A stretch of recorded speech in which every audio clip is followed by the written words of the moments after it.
Cinema టికెట్ల రేట్ల పెంపుపై Telangana high court ఆగ్రహం వ్యక్తం చేసింది.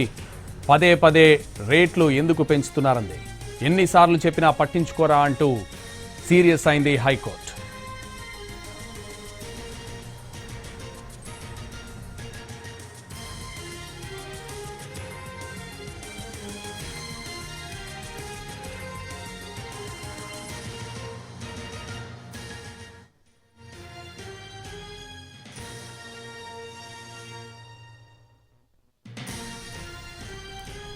సినిమా టికెట్ రేట్ల పెంపుపై తెలంగాణ హైకోర్టు ఆగ్రహం వ్యక్తం చేసింది. పదే పదే రేట్లు ఎందుకు పెంచుతున్నారంటూ సీరియస్ అయింది. ఎన్నిసార్లు చెప్పినా పట్టించుకోరా, పెంచబోమని మంత్రి కూడా చెప్పారంటూ హైకోర్టు వ్యాఖ్యానించింది. అయినా టికెట్ల రేట్ల పెంపును అనుమతిస్తూ ఎందుకు మెమోలు జారీ ఇస్తున్నారంటూ హైకోర్టు అధికారుల తీరుపై ఆగ్రహం వ్యక్తం చేసింది.